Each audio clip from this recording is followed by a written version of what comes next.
Bienvenidos a No Puedo Dormir, la enciclopedia nocturna para aprender hasta quedarte dormido. Cada noche exploramos un tema distinto, con una narración tranquila, pausada y sin prisas, para acompañarte mientras el sueño llega poco a poco. Esta noche hablaremos sobre los piratas. Acomódate, cerrá los ojos si ya lo deseas, y comencemos. En algún lugar de la costa, cuando la luz empieza a retirarse, un barco puede parecer una silueta más entre muchas otras. Lleva mercancías, personas, cartas, alimentos o metales. Avanza porque el mar, durante siglos, fue una de las formas más eficaces de unir lugares distantes. Y precisamente por eso, desde que existen rutas marítimas con algo valioso a bordo, también han existido personas dispuestas a apoderarse de ellas. La palabra pirata suele despertar una imagen muy concreta: un barco de madera, una bandera oscura, un capitán con sombrero y un cofre enterrado en una isla. Esa imagen pertenece sobre todo a la literatura y al cine. La realidad fue más amplia y menos uniforme. Hubo piratas que trabajaron solos o en grupos pequeños, comunidades enteras que vivieron de asaltar costas, marineros que se convirtieron en ladrones después de una guerra, y capitanes que, con una autorización oficial, atacaban a los enemigos de un reino. En términos generales, un pirata era alguien que atacaba o robaba en el mar, sin autorización de un Estado y para beneficio privado. La definición jurídica moderna suele añadir que el acto ocurre fuera de la jurisdicción normal de un país, pero durante buena parte de la historia, la frontera no estuvo tan clara. El mismo hombre podía ser recibido como un defensor en un puerto y perseguido como criminal en el siguiente, dependiendo de la bandera que hubiese atacado. Esa ambigüedad es el punto de partida más útil para comprender a los piratas. No fueron una nación aparte del mundo marítimo, formaron parte de él. Aprovecharon sus rutas, sus conflictos, sus tecnologías y sus desigualdades. Las primeras referencias conocidas a la piratería son muy antiguas. En las cartas de Amarna, una colección de correspondencia diplomática del siglo XIV, antes de nuestra era, aparecen acusaciones relacionadas con grupos que atacaban zonas costeras del Mediterráneo oriental. Un gobernante de Egipto reprochó al rey de Alasilla, probablemente en la isla de Chipre, que prestara ayuda a saqueadores procedentes de las tierras de Luca, en la costa de Anatolia. El rey acusado respondió que esos mismos saqueadores también habían atacado sus propios puertos. El intercambio es interesante porque muestra un problema que seguiría apareciendo durante milenios. Cuando un grupo opera cerca de una frontera, cada gobierno puede describirlo como enemigo o como aliado, según la situación. Además, los documentos no hablan con la voz de los piratas. Los conocemos a través de quienes los padecieron, los contrataron o intentaron castigarlos. Hacia el final de la Edad del Bronce, varios grupos conocidos por los egipcios como los pueblos del mar atacaron asentamientos y costas del Mediterráneo oriental. Los historiadores no están completamente de acuerdo sobre quiénes eran, de dónde procedían, ni hasta qué punto formaban una sola confederación. Las inscripciones egipcias sí registran enfrentamientos con ellos y los relacionan con una época de crisis en la que cayeron importantes centros políticos y disminuyó el comercio. Llamarlos simplemente piratas puede ser una simplificación, porque pudieron combinar migración, guerra, saqueo y desplazamiento de poblaciones. Lo que resulta más constante es el método. Una embarcación ligera podía acercarse a la costa, atacar un barco mercante o llevarse personas y bienes de un puerto.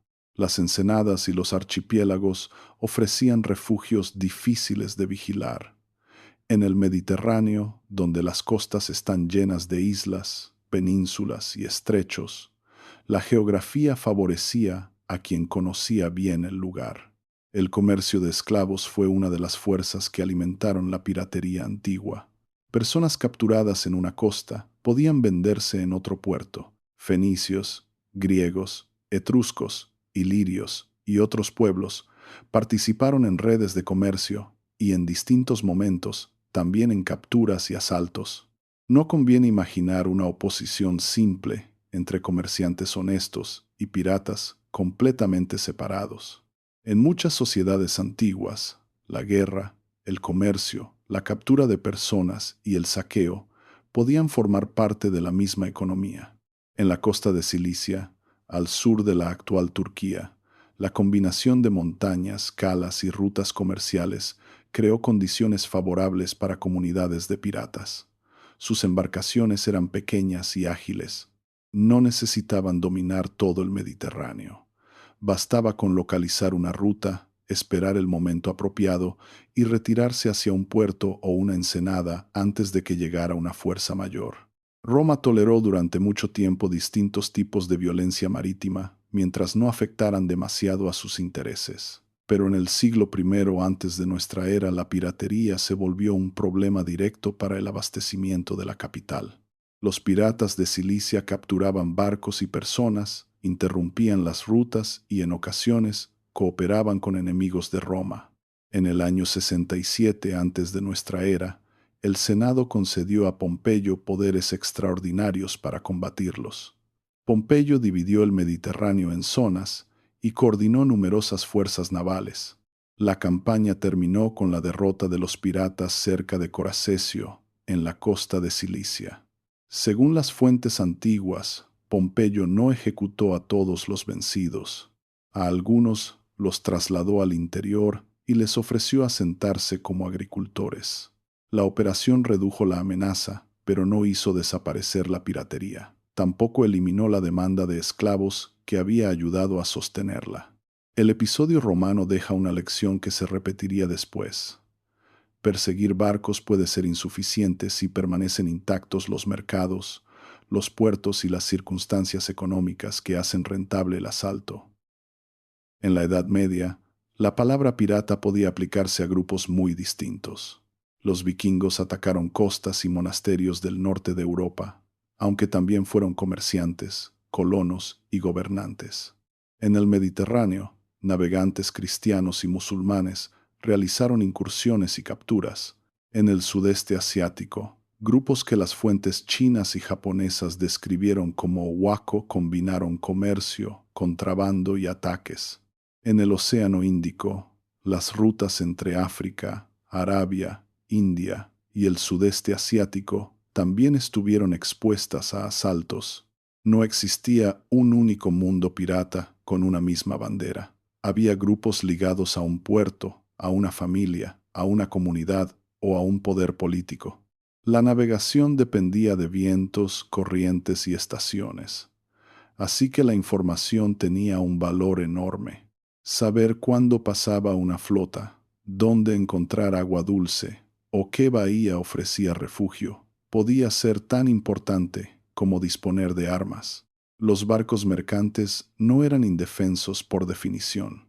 Algunos llevaban armas y tripulaciones entrenadas, pero un cargamento valioso podía volver rentable un ataque, aun cuando el riesgo fuese alto.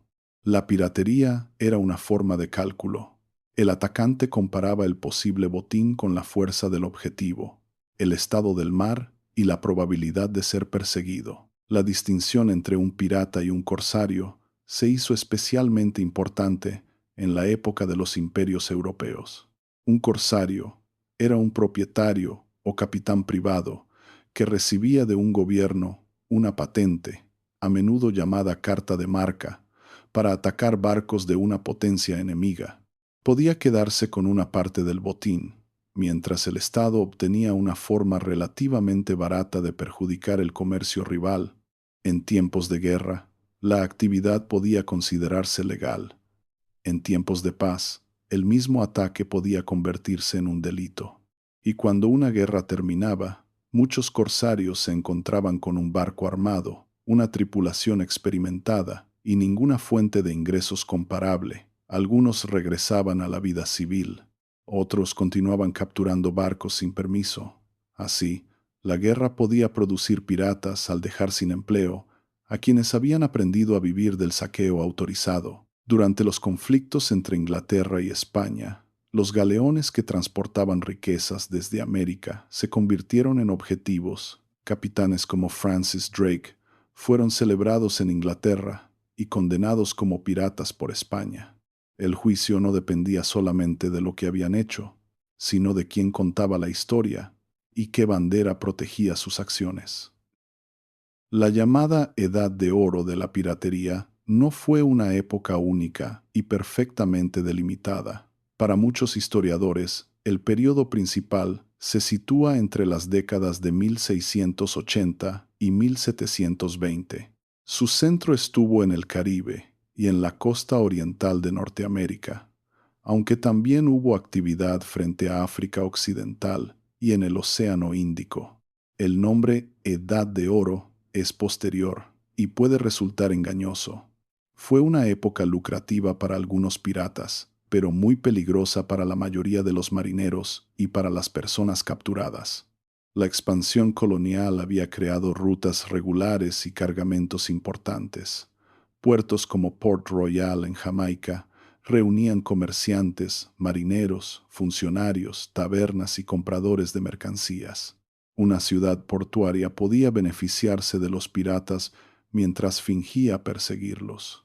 El dinero robado necesitaba compradores, y esos compradores solían encontrarse en tierra, entre comerciantes que conocían el origen dudoso de algunos productos. La tripulación pirata no se organizaba siempre como una dictadura absoluta. En ciertos barcos, los hombres aceptaban artículos de gobierno que fijaban el reparto del botín, la compensación por heridas y las reglas de conducta. El capitán podía tener autoridad durante el combate, pero en otros asuntos, la tripulación participaba en decisiones importantes. No era una democracia moderna, y no debe idealizarse. La violencia, la coerción y la desigualdad seguían presentes. Aún así, algunos marineros encontraban en esa organización mejores condiciones que en la marina militar o en los barcos mercantes. La vida ordinaria en el mar era dura. El trabajo requería mover cuerdas, reparar velas, achicar agua y mantener el barco en condiciones. La comida se conservaba mediante salazón, secado o barriles. El agua podía estropearse y las enfermedades eran frecuentes. Las heridas no contaban con tratamientos eficaces. El atractivo de la piratería no era una vida cómoda, sino la posibilidad de obtener en una captura lo que un marinero común tardaría años en ganar, junto con una mayor autonomía frente a capitanes y oficiales. Entre las figuras más conocidas está Edward Teach, llamado Barba Negra. Su actividad documentada en el Atlántico Occidental fue breve, sobre todo entre 1717 y 1718. Parte de su reputación procedió de su apariencia y de la forma en que utilizaba su barba y su humo para intimidar a quienes lo veían. La fama no necesita muchos años para crecer cuando los periódicos publican relatos de un criminal buscado. William Kidd ofrece otro ejemplo de la frontera inestable entre corsario y pirata. Fue enviado a perseguir enemigos y piratas, pero terminó acusado de haber atacado un barco cuya captura no estaba autorizada.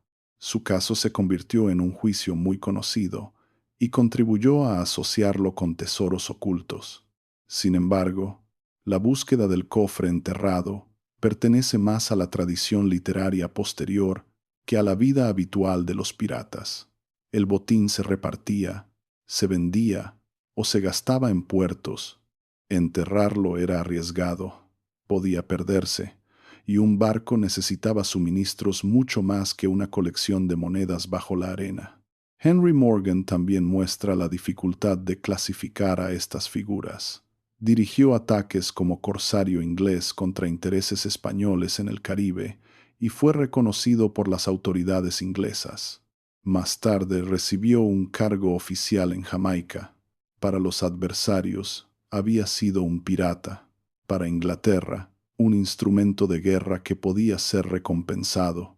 Las mujeres estuvieron presentes en el mundo marítimo, aunque los registros las mencionen con menos frecuencia.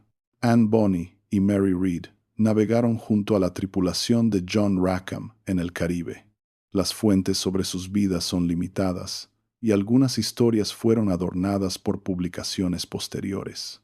Lo seguro es que fueron juzgadas en 1729 y que ambas declararon estar embarazadas, lo que retrasó la ejecución. Su presencia no convierte la piratería en un espacio igualitario, pero recuerda que las imágenes de tripulaciones exclusivamente masculinas también simplifican la historia. Las fuentes más influyentes para conocer a los piratas de este período son juicios, periódicos y libros publicados después de los hechos.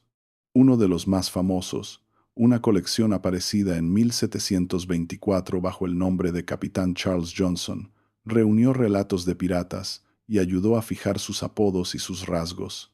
El texto utiliza documentos y testimonios, pero también introduce detalles difíciles de comprobar y escenas probablemente exageradas.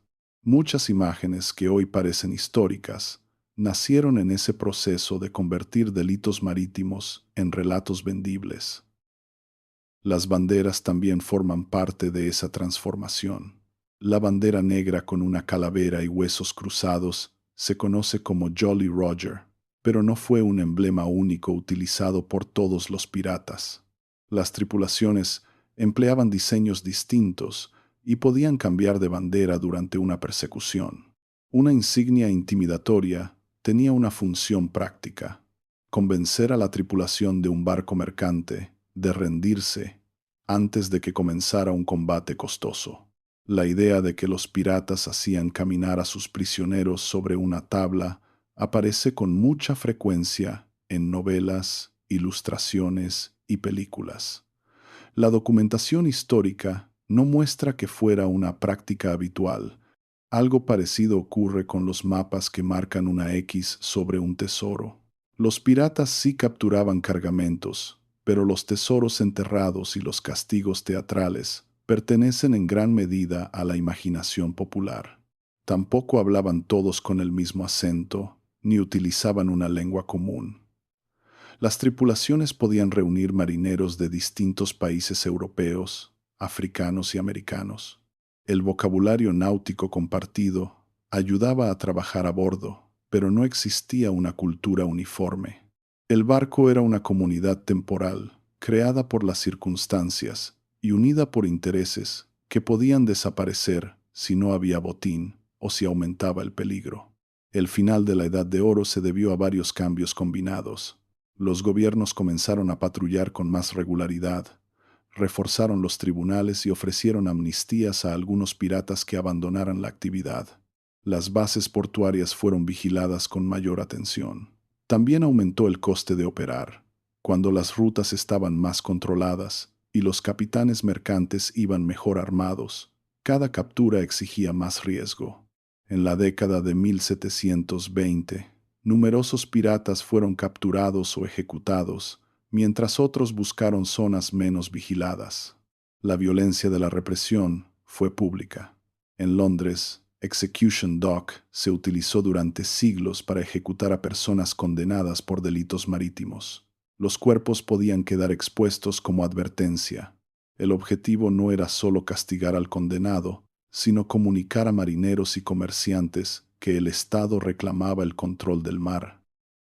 El Caribe no fue el único centro de grandes organizaciones piratas. En el mar de la China Meridional, a comienzos del siglo XIX, Zheng Yizhao llegó a dirigir una confederación de numerosas embarcaciones. Había heredado parte de una organización formada por su esposo, Zheng Yi, y después de la muerte de él, mantuvo el mando junto con otros dirigentes. Las cifras transmitidas por las fuentes varían y a menudo son difíciles de verificar, pero la escala de su confederación fue considerable. Sus barcos operaban mediante acuerdos, códigos y alianzas. La organización controlaba rutas, exigía pagos y podía enfrentarse a la Armada Imperial China. En 1810, Zheng Yizhao negoció una amnistía con las autoridades. La salida no fue una derrota completa. Permitió a muchos integrantes abandonar la piratería sin ser destruidos en una última batalla. Su historia ayuda a ampliar la imagen habitual del pirata.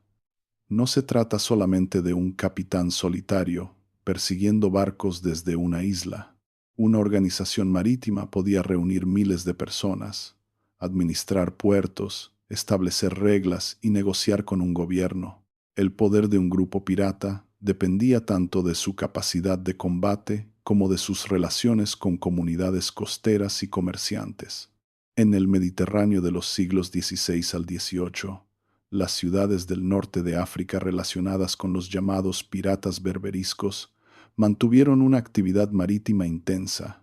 El término agrupa realidades distintas y fue utilizado por adversarios europeos con un sentido negativo. Algunos ataques estaban ligados a gobiernos, guerras, tributos y comercio de esclavos. Desde la perspectiva de las potencias cristianas, eran actos de piratería.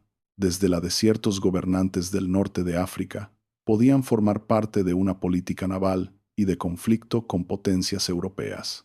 La intervención de fuerzas estadounidenses, británicas y francesas en el Mediterráneo durante el siglo XIX, junto con la transformación de los estados y de sus marinas, redujo esa forma de guerra marítima. El proceso no fue instantáneo ni universal. La piratería no desapareció. Se trasladó, cambió de escala y aprovechó nuevas rutas. La expansión de los barcos de vapor y de las marinas nacionales modificó el equilibrio. Un barco ya no dependía únicamente del viento para perseguir o escapar. Las comunicaciones mejoraron. Los puertos quedaron sometidos a administraciones más centralizadas. Las leyes marítimas comenzaron a definir con más precisión qué era piratería y qué debía hacer un Estado al encontrar un barco pirata. En el derecho internacional actual, la piratería se refiere, en términos generales, a actos ilegales de violencia o detención cometidos con fines privados contra otro barco o contra personas y bienes a bordo, en alta mar o en un lugar fuera de la jurisdicción de un Estado. El robo armado dentro de aguas territoriales puede ser un delito distinto, aunque en el lenguaje cotidiano también se lo llame piratería. La diferencia importa porque determina qué autoridades pueden investigar, detener y juzgar. La piratería moderna ha aparecido en regiones con rutas comerciales intensas, vigilancia limitada, conflictos políticos y comunidades costeras con pocas oportunidades económicas. A finales del siglo XX y comienzos del XXI, los ataques frente a Somalia recibieron una atención internacional especial. Algunos grupos secuestraban barcos y pedían rescates. La respuesta incluyó patrullas navales de varios países, medidas de seguridad en los mercantes y acuerdos para coordinar la persecución. El fenómeno no puede explicarse solo por la codicia individual. Allí donde la pesca se derrumba, los puertos pierden autoridad y el comercio ilegal ofrece ingresos. La piratería puede encontrar colaboradores y refugios. Al mismo tiempo, la presencia de causas sociales no convierte el secuestro o el robo en actos legítimos. Comprender el contexto sirve para explicar cómo aparece una actividad, no para borrar el daño que produce. También se habla de piratería digital. En ese caso, la palabra se utiliza por analogía para describir la copia o distribución no autorizada de obras, programas y otros contenidos. No es el mismo delito que atacar un barco y, en muchos sistemas jurídicos, se regula mediante normas de propiedad intelectual. La metáfora del pirata sobrevivió porque transmite la idea de tomar algo ajeno sin permiso, aunque las herramientas, los daños y las leyes sean diferentes. La imagen cultural del pirata se consolidó especialmente en el siglo XIX. La novela La isla del tesoro, publicada por Robert Louis Stevenson en 1883, no inventó todos los elementos del género, pero ayudó a reunirlos. La isla, el mapa, la taberna, el capitán carismático, la tripulación rebelde y la búsqueda del botín. Después llegaron ilustraciones, obras de teatro, películas y parques temáticos. Cada época añadió detalles y suavizó otros. El resultado es un personaje que suele parecer libre, aventurero y ajeno a las reglas. Esa figura puede ser atractiva como ficción, pero oculta a las personas que sufrieron los ataques, tripulantes heridos, comerciantes arruinados, poblaciones costeras saqueadas y seres humanos vendidos como esclavos. Las historias nocturnas de barcos y tesoros forman parte de la cultura popular. La historia real exige mirar también el coste de esas aventuras. Hay algo más que explica la persistencia del pirata en la imaginación. El mar separa los lugares y al mismo tiempo los conecta. Durante siglos fue una superficie difícil de controlar. Las autoridades podían dominar un puerto y perder de vista un barco a pocas horas de distancia. Entre una costa y otra había espacio para el comercio, para la guerra, para el exilio y para el delito. Los piratas conocían ese espacio intermedio.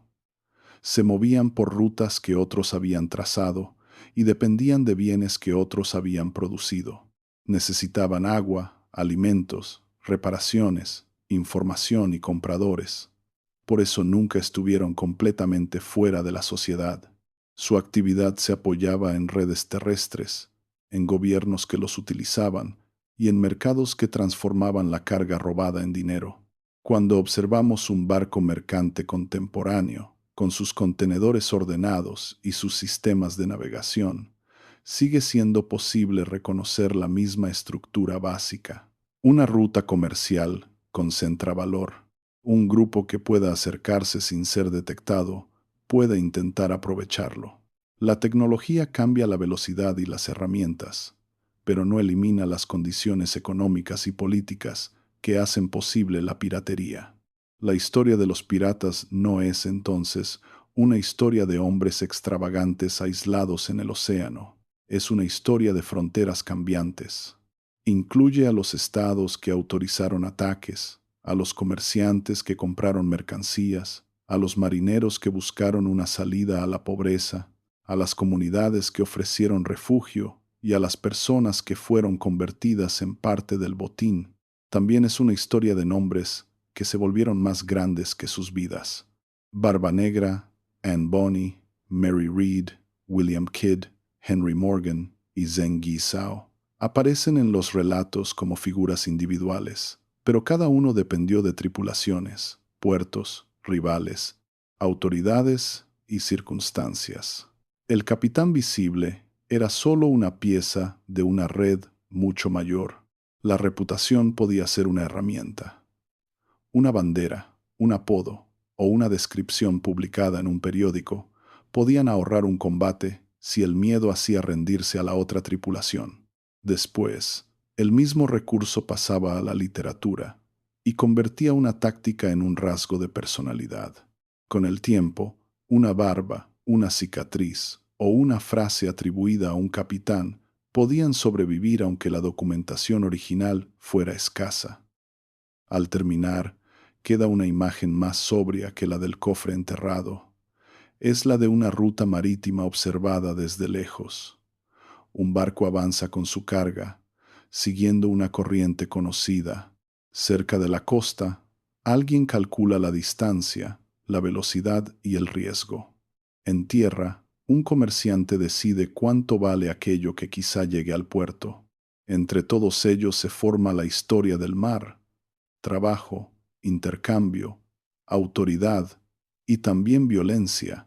Los piratas cambiaron con los siglos, porque cambiaron las rutas y los poderes que intentaban controlarlas.